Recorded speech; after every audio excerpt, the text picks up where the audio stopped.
Have you ever worked with a high performing team that owns the mission and owns their role in it? On the other side, have you ever worked with a team that you constantly have to manage every task? There's a difference between responsibility, accountability, and ownership that not everyone gets. So that confusion can lead to burnt out teams, burnt out leaders, and just a negative energy that detracts from your culture. In this video, we're going to talk about how you can build that high-performing team around a shared mission that doesn't burn people out and that doesn't burn you out as a leader. So I know in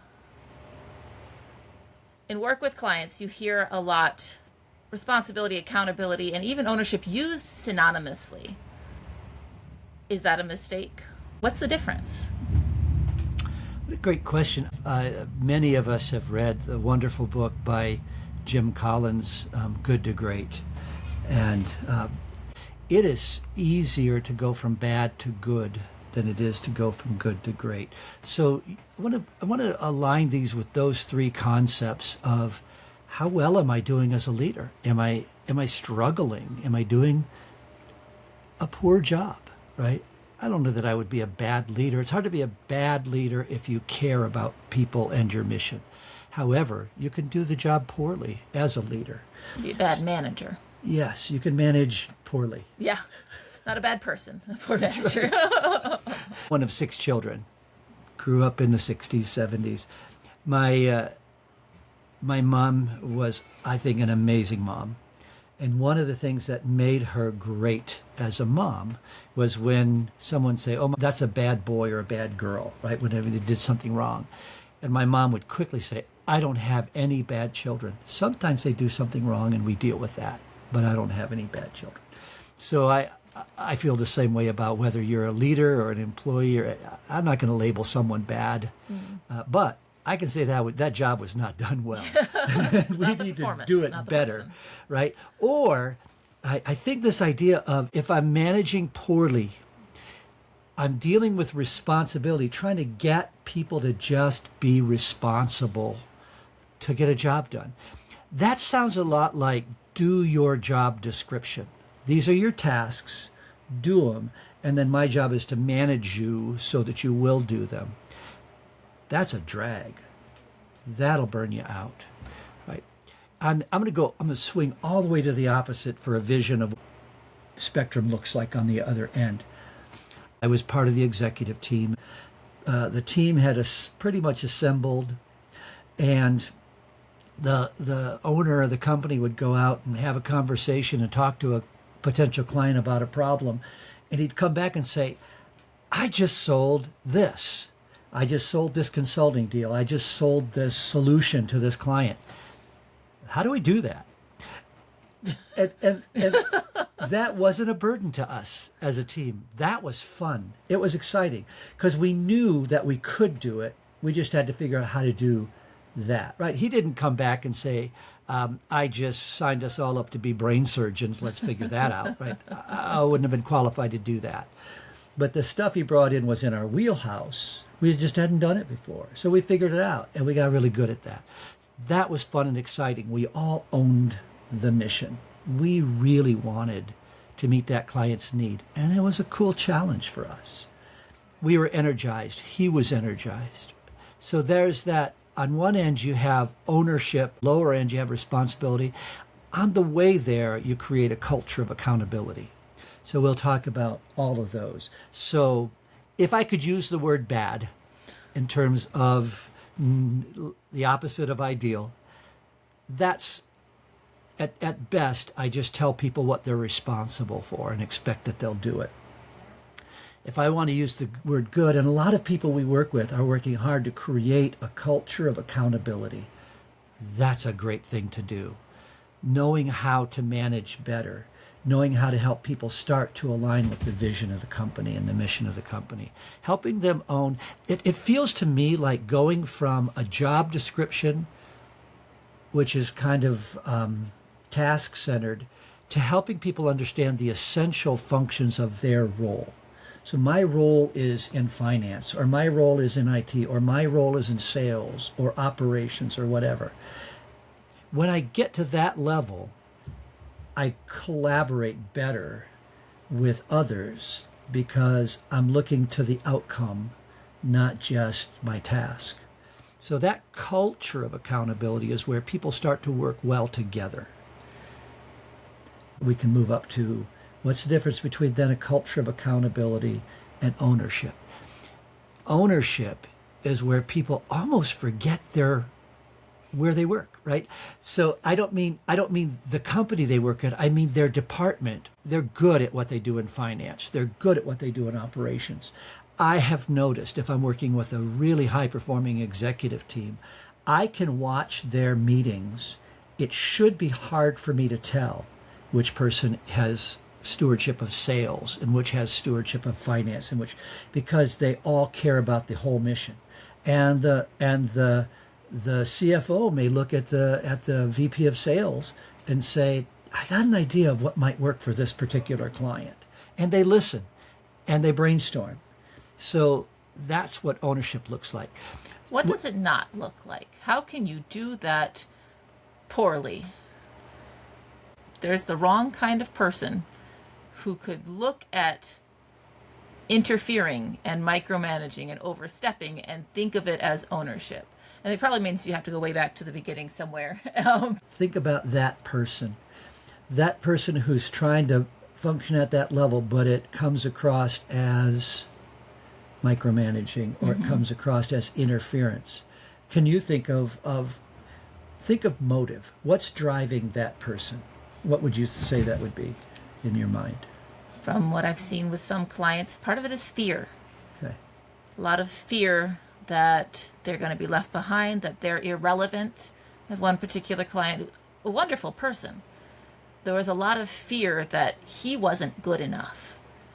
And so that could lead to a little bit of micromanaging, and it could also lead to him being very quiet when the higher ups were around, because he was afraid that he was going to have the wrong answer.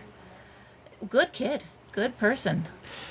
We talk about this in other videos about management and leadership and how they work together. They function differently and work well together. So you might want to take a look at that one. But behind the fear is a problem of scope. The problem of scope is that person's worried about themselves. The person who doesn't do this well is somebody who is egocentric. They're not confident.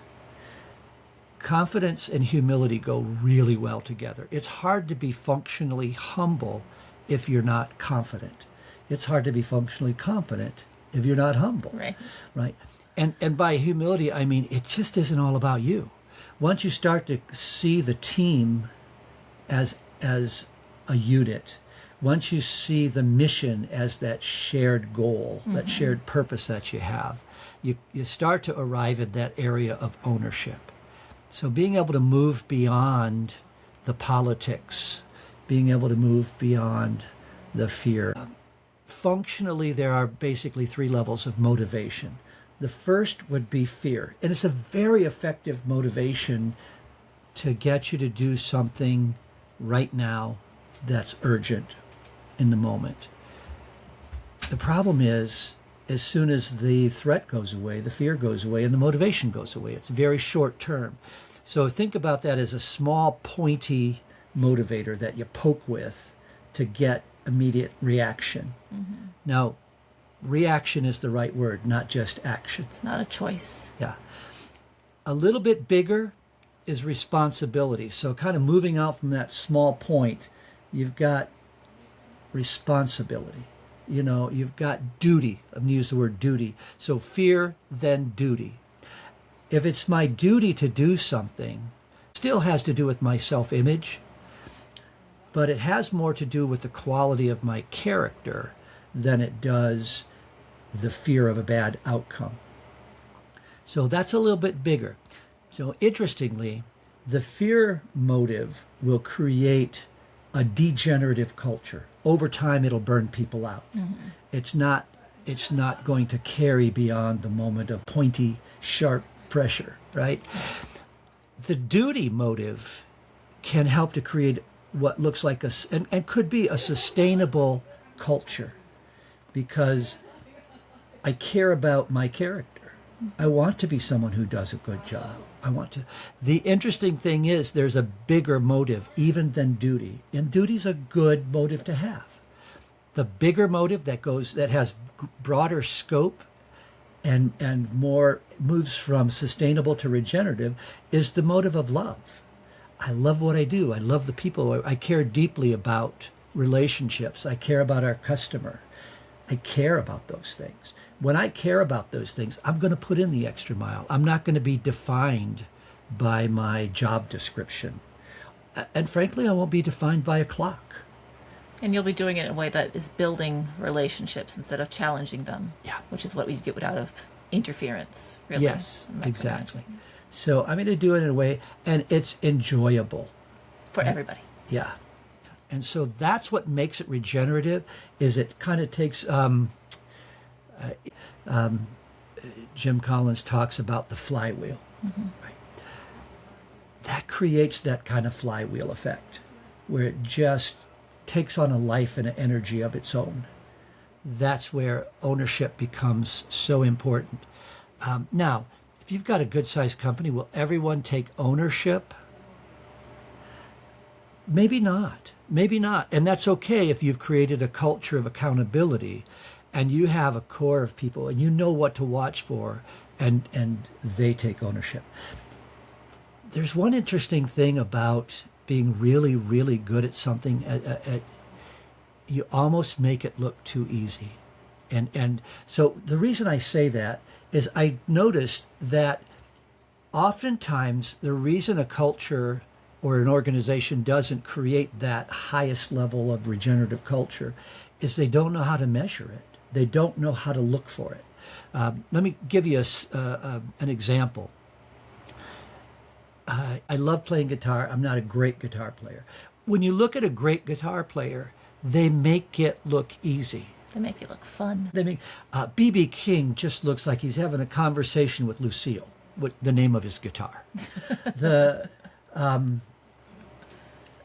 Eric Clapton, Jeff Beck, any of those great, you just watch them and they're just expressing themselves through the instrument. They make it look easy. No one sees how much work it took to get there. My dad was a semi driver. He could maneuver semis in ways where other drivers just stood with their mouths open saying, I didn't think that could be done. Whether it was going through the blizzard of 1978 from Ohio to New York City, or backing a truck into a spot that other truck drivers thought couldn't be done. He made it look easy. Leadership is kind of like that. And here's the challenge. When we don't know how to measure it, we don't know how to reinforce it. So creating a leader, I love the term, I think I created it, so of course I like it. The term invisible leadership. Mm. I think the highest level of leadership is invisible, because when you lead well, your success is measured by what other people do. Their accomplishments happen because you removed obstacles, because you provided coaching and training at a time when no one was looking. And they take ownership, and they grow, and they thrive. A great leader does that. You see it very seldom, not necessarily because few people have that capacity, I believe. I believe you see it very seldom because few cultures or few organizations know how to recognize and reinforce leadership at that level. They're looking for, what did you do? Did you accomplish your goals? And they don't recognize leadership at that level. I've known some leaders who do, and they are amazing to watch. So if you were to give advice on how to get to this level of leadership, to the ownership, the culture of ownership, what would it be? I think first, know how to create a culture of accountability. And we work on that a lot with clients. And a part of that is worked with, this happens frequently. I'll talk to somebody and they've got this one person, couple of people on their team. Now sometimes it's a whole team, and then that's the different story, right? But they've got these one or two people who I have been dealing with poor performance from them for a long time. It's just not up to par. It's not so bad that I felt like I had to fire them. They come in regularly. They come on time. They leave on time. They might even spend extra time working, but they're inefficient at their job. They're not spending extra time working out of dedication. They're spending extra time because it takes them longer to get the job done than it would somebody else. And I've known some people who are good leaders. They care deeply. They're dedicated. They work hard. They don't see people as just disposable. If you don't measure up, you're out of here, kind of thing. What they tend to do is go to that person and say, okay, here's what I want to see from you. You're not there, so let me help you. Let me create a plan for you to get there. And then a month later, they look back and the person didn't follow through on the plan, right? And that happens over and over again. It becomes a pattern. And that's something that can burn out a leader. And it's certainly going to burn out others, right? The first thing they have to know is when your job is to describe the gap between where they are and acceptable performance would be, what is acceptable, just that level of accountability that you want to see. You've got to be able to help them see the difference. There's a crucial moment that happens right then. Can they and do they own the gap? Now, I say moment. Some people will grab it right away and say, you're right, that's on me. I will take care of it, right? And then there's more that has to happen. It's not just words, right? Some people, it takes them an overnight or a weekend to come back and say, I know I was defensive Friday, but this is really on me. But if that doesn't happen, you're not going to make any progress. You're going to be managing that person's performance forever. And then you have to decide, am I willing to do that or not? They have to own the gap. The next thing that has to happen is they have to come up with a plan of how they're going to close that gap. How do I get from here to there? Now, you may need to help them. You may need to coach them. Mm-hmm. You may need to help them know how to create a plan, but it has to be their plan. And then you can start to manage or create a follow-up strategy that creates accountability for the commitments that they have made. So you check in, support that journey, but it's their journey. If they don't own it, you're not going to change anything. So these are levels: responsibility, ownership, accountability. You're not going to be able to just jump. No. There's a lot of groundwork. Exactly. There's a lot of character and principle that needs to be understood first. So the point I would make too there is, how do you get from responsibility all the way to ownership? The point you made is exactly right. You have to be willing to make the journey through. Now, there's a difference too that happens between accountability and ownership. So responsibility to accountability we just described. Mm-hmm. Accountability to ownership looks a little bit different. If I've got a culture of accountability, now what I do is I watch for people who take ownership, and I support them and help them grow. So you don't have to point the gap out to them anymore. Probably They're not. Usually looking. It may be conversational, right? You'll see the potential in them. They'll be doing something, saying something. You'll see that they're taking ownership. And so here's the thing. With going from responsibility to accountability, you're managing. You've got to manage that process. You've got to guide people through they haven't been there before. Mm-hmm. Between accountability and ownership, you're getting out of the way of the people who have that in them. Right? And you look for that core. You look for that strength and you support it. You can create a culture of accountability if you're a hardworking manager and a good leader. But oftentimes, because we don't know how to measure that next level of ownership, of greatness, we don't know how to reinforce it. And without reinforcement, that level of performance will either acquiesce or assimilate to the level of accountability that you have, or they'll move on to some place where they can express themselves and be part of that and be owners of their own destiny, whether they start their own business or go somebody who has a culture like that or has a leader who can see it and reinforce it in them. So to spell out very clearly, measuring that looks like? Looking for people who take ownership, who take initiative? Okay. When you said one of your leaders called you a fire and forget weapon, what did that look like and why did he say that? He said it because he never had to tell me something twice. If I didn't know the answer, I would get back to him. If I saw a problem, I would bring it to him first. And it made his job easier. He knew that what I was responsible for, and this is the Marine Corps, there's less bleed over. I was not running over to training saying, hey, I think you guys should do this. But when we had to collaborate a lot, I could run over there. I hated picking up the phone for some reason, but I would always run over there and talk to this gunny. Say, hey, this is what we got going on. I know this is what S3 has training, what their part is in it. How can we make that work best together, right? How can we stay out of each other's way? How can we get this done as painlessly as possible, right? I think that's what he was referring to, is I took ownership of my job. And I noticed that as we work together, that you take ownership of helping to build this practice. You go out and find solutions that I never would have thought of. You bring in a technology that, frankly, I don't enjoy. I'm not very good at it, but You do it very well, and we're having a lot of fun working together. So I that's what ownership looks like, and it's important. Now, this brings up another point, though. It's important that I not get in the way. Many years ago, I was in a corporate leadership executive position, and the manager of human resources was one of the departments that reported to my position. And she had reported to someone else who had been with the company for a very long time.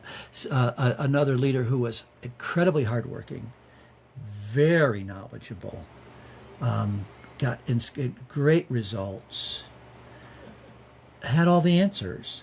And usually when we say that, we say it almost snidely. right. But I don't mean it that way. Okay, does anyone ever have all the answers? Well, probably not. But man, he knew his stuff. And I learned a ton from him. And he was, somebody I worked with. And she went from reporting to that person to reporting to me. And whenever she came to my office with a problem, I would ask a few questions, ask her what her thoughts were, ask her if she had an idea of what a solution would be. And she almost always did. If she didn't, I helped her brainstorm. But I never gave her a solution. And then when she came up with a solution that was hers, I said, sounds great. What do I need to do to help you or support you with that? So I didn't want to feel like I was abandoning her. And, okay, here's our follow-up strategy. Maybe it was very simple. We'll check in next week. Or it was a long-term thing where we checked in regularly over time. About the third or fourth time we had that conversation, she was relatively young. And she actually stomped her foot on the floor in front of my desk and said, you're doing it to me again, out of sheer exasperation. And I said, what am I doing? Whenever I'd go to this person, he'd just give me a solution and answer. I'd go do whatever he said. I said, okay, so you feel like I'm setting you up? And she said, well, yeah. I said, now I can see that. I'm sorry, I didn't catch that. I said, let me explain why I'm doing what I'm doing. So I let her know two things. One, of the two people in the room, I don't assume I'm the smartest. Yes, I can think of a solution. It's one I might have used 15 or 20 years ago, and it may not have been the best solution then, but it worked. And it may not fit you, and it may not fit your circumstances. You're in the middle of this. You know the situation much better than I do. So I don't assume my solution's better than yours. I'd rather help you have yours in any way that I can that's supportive. And she said, oh. And I said, now the second thing is, if I give you a solution and you go out there and it falls short, it fails in some way, what are you likely to do? She kind of smiled. She's very smart. She caught it, And she said, well, I'll just come back here. I said, exactly. Probably think that John's an idiot. His solution didn't work. Now he's got to come up with another one because that you put me in that place, right? I said, so if you have a solution that you've come up with and it doesn't work the way you hoped it would, what are you most likely to do? She said, I'll figure it out. I'll adapt. I'll come up with a better solution until I find the right one. I said, exactly. So she said, oh. So she learned something from me that day, but I learned something from her. And it's something you've heard me say, and I say often, never let somebody guess your motives. Because to her, it really just looked like I was abandoning her relative to what she had experienced before. I didn't take accountability for that, for her past experiences and helping her make that transition. So, a few months later was boss's day. You buy a card for your boss, evidently. So she bought me a really nice card and was very, very grateful and very complimentary. And I thought that was nice. And I also thought it was the end of the story. And remember, this was 20 some odd years ago. Just a couple of years ago, my wife and I were at a restaurant, and I heard this very distinct laugh, like 2-3 tables over. And I knew it was this person who I hadn't seen in over 20 years, but she just had a very distinct laugh. It was infectious. It was a very joyful sound. I looked at my wife and I said, I know that person.